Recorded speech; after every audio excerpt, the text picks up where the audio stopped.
ఒక విభిన్నమైన రామ్ చరణ్ గతంలో ఒక అపన్న పాత్రలో అతను తన విశ్వరూపాన్ని చూపించారు. ఇది రంగస్థలానికి నిరూపించినటువంటి నటన అనేది మన రామ్ చరణ్లో చూస్తాము. ఇది అసలు ఈ విభిన్న చిత్రాలకు భిన్నంగా ఒక రాజకీయ కోణాన్ని విశ్లేషించి ప్రస్తుతం ఉన్నటువంటి కాలాన్ని క్షుణ్ణంగా, అంటే ప్రస్తుతం రాజకీయ వ్యవస్థని ఎలా చేస్తే అనేది శంకర్ డైరెక్షన్లో క్లియర్గా చూపించాడు.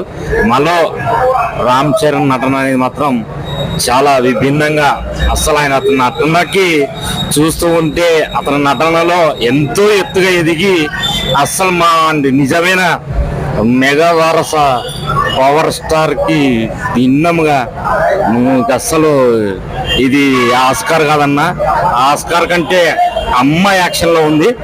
జై మెగా పవర్ స్టార్.